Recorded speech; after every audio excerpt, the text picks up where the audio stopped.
আসসালামু আলাইকুম স্যার। ওয়ালাইকুম আসসালাম। আমার নাম হলো SK রন্দর্নে, deputy engineer, government of Maharashtra, water supply department. আমি একজন অমুসলিম, নন মুসলিম। আমার প্রশ্নটা হলো যে আমাদের এই পৃথিবীতে কেন এত ধর্ম সৃষ্টি হয়েছে? আমাদের চারপাশে এত বেশি ধর্ম কেন? এখানে একটা সেন্টেন্স লেখা আছে পিস টিভি লোগোর নিচে, যে পিস টিভি মানবতার সমাধান। এখানে আমার মতামত হলো এই যে শান্তির জন্য জ্ঞান আর বিজ্ঞতার প্রয়োজন। ধন্যবাদ। ভাই একটা প্রশ্ন করলেন যে পৃথিবীতে এত ধর্ম কেন, এটা প্রথম প্রশ্ন। আর তারপর একটা মন্তব্য করলেন যে শান্তি মানবতার সমাধান, এটা পিস টিভির স্লোগান। শান্তির জন্য প্রয়োজন জ্ঞান আর বিজ্ঞতা। আমি আপনার সঙ্গে একমত। আপনার প্রশ্নের প্রথম অংশটা নিয়ে যদি বলি যে পৃথিবীতে কেন এত বেশি ধর্ম, আমাদের বুঝতে হবে যে সর্বশক্তিমান ঈশ্বর, আমাদের স্রষ্টা আল্লাহ সুবহানাহু ওয়া তাআলা পাঠিয়েছেন মাত্র একটা ধর্ম। আল্লাহ পবিত্র কোরআনে বলেছেন, সূরা আলে ইমরান অধ্যায় নম্বর 3 আয়াত নম্বর 19, ইন্নাদ-দীনা ইনদাল্লাহিল ইসলাম। একমাত্র ধর্ম, একমাত্র জীবন দর্শন যেটা আল্লাহ তাআলার গ্রহণযোগ্য, সেটা আল্লাহ তাআলার কাছে আত্মসমর্পণ করা। আল্লাহ তাআলা মাত্র একটা ধর্মই পাঠিয়েছেন। আর যত নবী রাসূল পৃথিবীতে এসেছেন, যেমন ধরেন আদম, ইব্রাহিম, মুসা, ঈসা, মুহাম্মদ, ওনারা সবাই শান্তিতে থাকুন। তারা মানুষকে একটা শিক্ষাই দিয়েছেন, আল্লাহর কাছে আত্মসমর্পণ করা। এখন আরবি ভাষায় যদি কেউ আল্লাহ তাআলার কাছে আত্মসমর্পণ করে তাহলে তাকে বলা হয় মুসলিম। আর ইসলাম, এই আরবি শব্দটার মূল আরবি শব্দটা হচ্ছে সালাম, যার মানে শান্তি। এর আরেকটা মূল আরবি শব্দ হচ্ছে সিলম, যার মানে আল্লাহ তাআলার কাছে নিজের ইচ্ছাকে সমর্পণ করা। তাহলে এক কথা ইসলাম মানে আল্লাহ তাআলার কাছে আত্মসমর্পণের মাধ্যমে শান্তি অর্জন করা।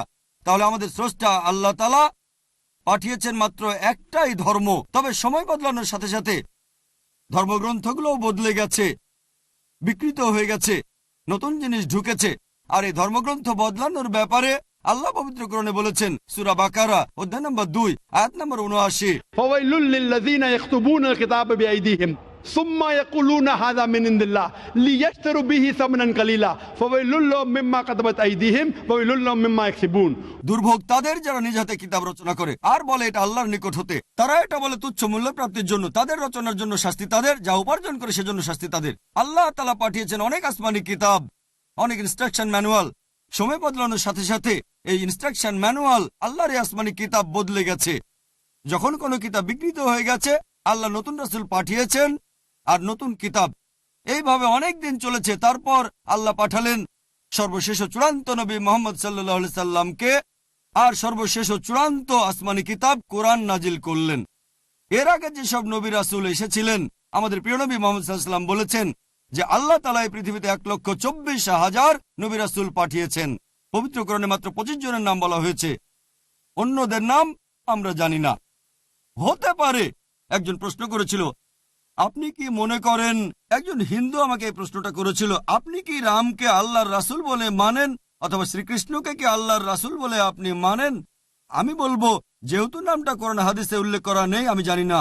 আমি জানি না, হতে পারে রাসূল অথবা নাও হতে পারে, নিশ্চিত করে বলতে পারছি না। তবে একথাটা মানতে হবে, যেসব নবী রাসূল এসেছেন নবী মুহাম্মদ সাল্লাল্লাহু আলাইহি ওয়াসাল্লামের আগে, তারা ছিলেন সেই সময় আর সেখানকার মানুষের জন্য। তাহলে রাম যদি আল্লাহ রাসূল হয়েও থাকেন, যদি কৃষ্ণ আল্লাহ রাসূল হয়েও থাকেন, তারা এসেছিলেন সেখানকার মানুষ আর সেই সময়ের জন্য। বর্তমানে পৃথিবীর সব মানুষ, তারা থাকতে পারে ভারতে অথবা আমেরিকায় বা সৌদি আরবে বা কানাডায় বা ইংল্যান্ডে, পৃথিবীর যে কোনো জায়গায় তারা মানবে সর্বশেষ ও চূড়ান্ত নবী মুহাম্মদ সাল্লাল্লাহু আলাইহি সাল্লামকে এবং সর্বশেষ ও চূড়ান্ত আসমানি কিতাব পবিত্র কোরআন।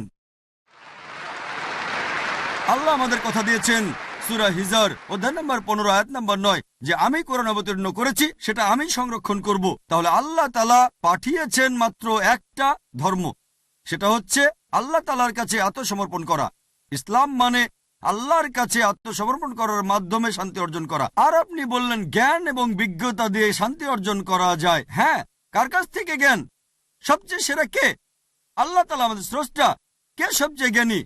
আল হাকিম, তিনি আল্লাহ সুবহানাহু ওয়া তাআলা মহান স্রষ্টা। তাহলে শান্তি অর্জনের সেরা উপায় হচ্ছে সেই জ্ঞান এবং নির্দেশনা মেনে চলা যেটা আমাদের স্রষ্টা আল্লাহ সুবহানাহু ওয়া তাআলা পাঠিয়েছেন। আশা করি উত্তরটা পেয়েছেন। ধন্যবাদ। Salafi.9 রাসূলের কথা বলে।